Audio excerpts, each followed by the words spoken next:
तो जब भी आप सिक्योरिटी सिस्टम बनाना चाहते हैं, आपको एक अच्छा सिस्टम बनाना है, वो तो आपको पता ही होगा।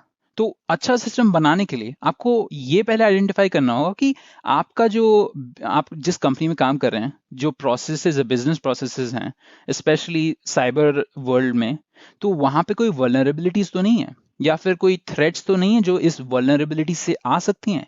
तो आपको इनको लिखना होगा, आपको इनको समझना होगा अपने कोई भी सिस्टम को डिजाइन करने से पहले। जो थ्रेट्स होते हैं वो आपके वल्नरेबिलिटी से आते हैं, और इन थ्रेट्स को आपको समझना होता है। ये थ्रेट्स आपके इंटरनल हो सकते हैं या फिर आपके एक्सटर्नल हो सकते हैं।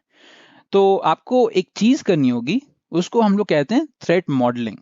तो थ्रेट मॉडलिंग बेसिकली आपको अलाउ करता है थ्रेट्स को एनालाइज करने के लिए। तो उसके लिए कुछ टेक्निक्स होती हैं। जो one of the most widely use technique है, उसको हम लोग स्ट्राइड कहते हैं। अब स्ट्राइड एक्चुअली एक उसको उसका अगर फुल फॉर्म बताऊं तो वो है spoofing, tampering, reputation, information disclosure, और डिनायल ऑफ सर्विस, और एस्केलेशन ऑफ प्रिविलेज। तो स्ट्राइड में एक हर एक पॉइंट है। तो सबसे पहला जो है वो है स्पूफिंग।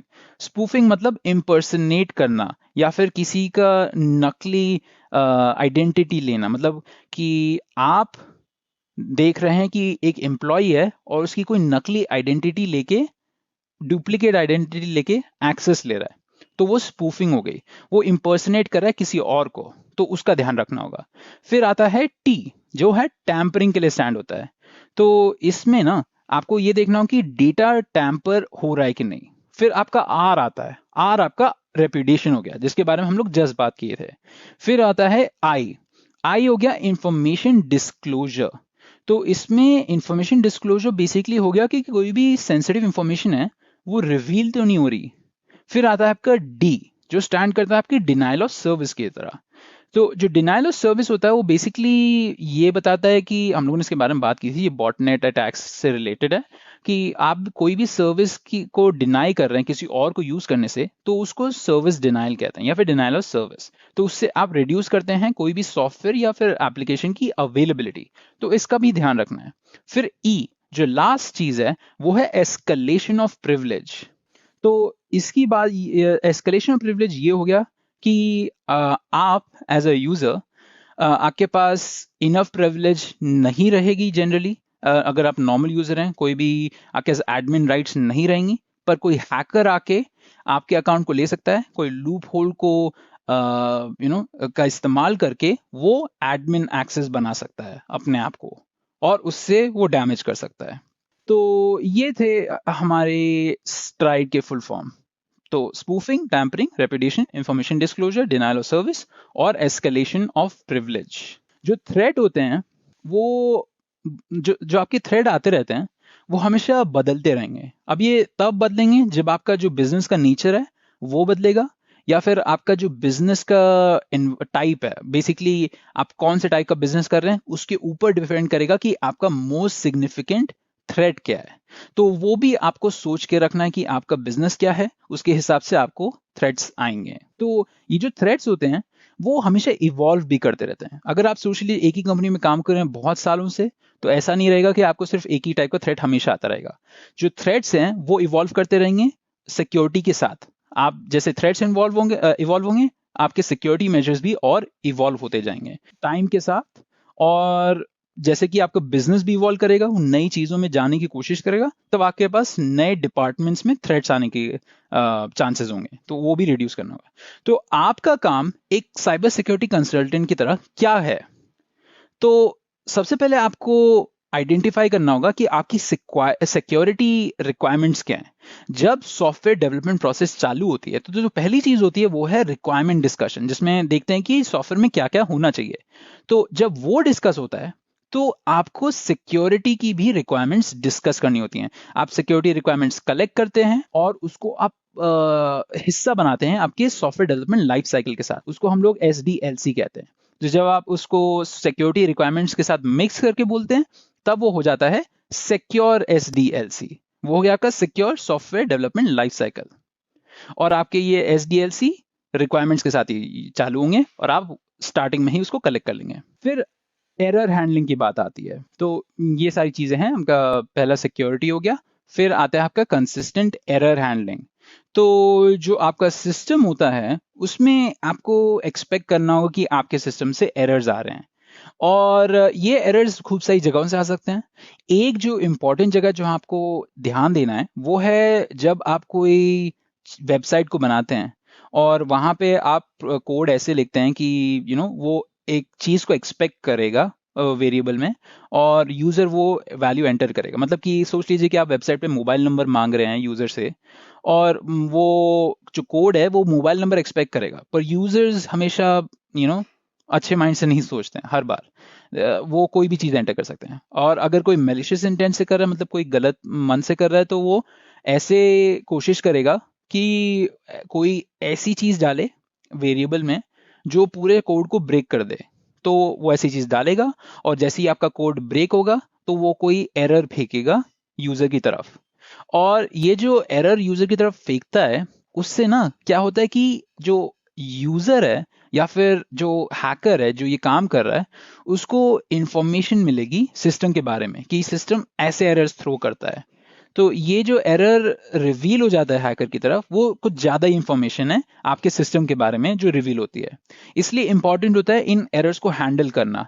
आपको इन एरर्स को कैच करना होता है, और उन एरर्स को डायरेक्टली दिखाने की जगह उनके कोई प्रॉपर मैसेज दिखाना होता है जो बता पाए कि चल नहीं रहा आपने, या फिर आपने कुछ गलत डाल दिया है। ठीक है। फिर आता है शेयर रिक्वायरमेंट्स विद आपकी क्यूए टीम के साथ। जो क्यूए टीम होती है आपकी क्वालिटी एश्योरेंस टीम होती है, तो उन्हें अवेयर होना चाहिए कि आपके सिक्योरिटी रिक्वायरमेंट्स क्या हैं। फिर हम लोग बात करते हैं हैंडलिंग इंटरनल एरर्स सिक्योरली।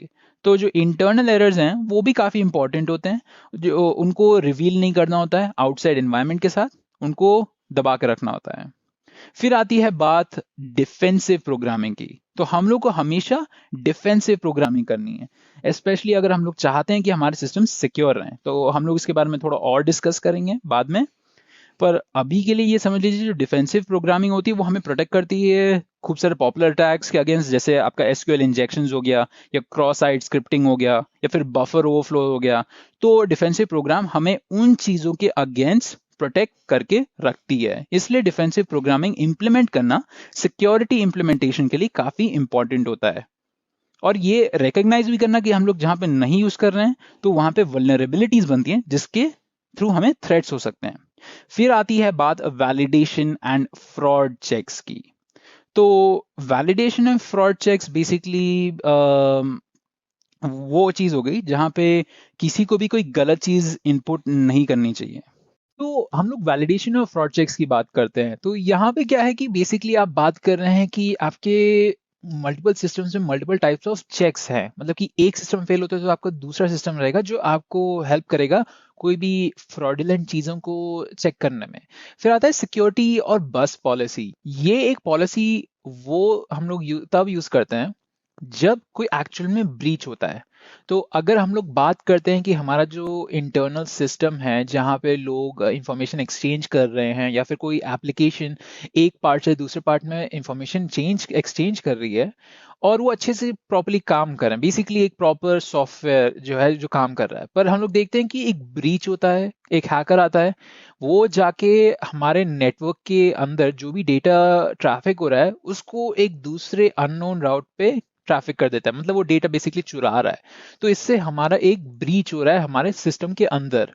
तो उस समय अगर हम लोग कोई भी सिस्टम को इम्प्लीमेंट नहीं कर पाते, मतलब कि अगर हम लोगों ने ऑलरेडी फायरवॉल्स रखी थी और हम लोगों ने ऑलरेडी प्रोएक्टिव मेजर्स लिए हुए थे ये देखने की कि सिक्योरिटी मेजर्स के थ्रू कोई आ ना पाए, तब भी अगर होता है तो उस सिनारियो में या फिर उस सिचुएशन में भी हम लोगों को एक पॉलिसी रखनी चाहिए कि अगर कोई आदमी इतना बढ़िया हैकर है कि वो पूरे के पूरे सिस्टम के थ्रू आ सकता है कोई भी प्रॉब्लम के बिना सिक्योर सिस्टम के थ्रू, और हमारा डेटा चुरा सकता है, तब क्या करेंगे। तो ये लास्ट केस कंटिजेंसी प्लान होता है जहां पे हम लोग को ये सोच के रखना होता है कि क्या होगा अगर कोई हमारा डेटा चुरा लेता है कोई भी हमारे सिक्योर सिस्टम्स के थ्रू आके।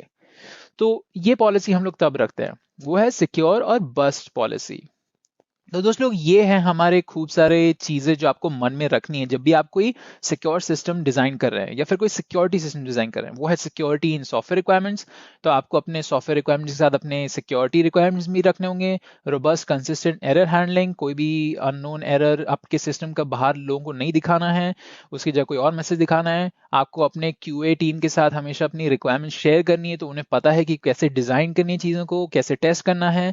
और फिर आपको इंटरनली भी एरर्स को अच्छे से हैंडल करना है कि वो बाहर ना जाएं। और फिर डिफेंसिव प्रोग्रामिंग करनी है। ये एक बहुत बड़ा इंपॉर्टेंट पार्ट हो गया जिसके बारे में हम लोग और डिस्कस करेंगे थोड़ा आगे जाके। और फिर वैलिडेशन, फ्रॉड चेक्स, और फिर हमारा सिक्योरिटी और बस पॉलिसी जो हम लोग लास्ट कंटिजेंसी की तरह रखते हैं। तो ये था हमारा डिजाइन और सिक्योरिटी सिस्टम का। अब चलिए हम लोग थोड़ा डिफेंसिव प्रोग्रामिंग के बारे में बात करते हैं।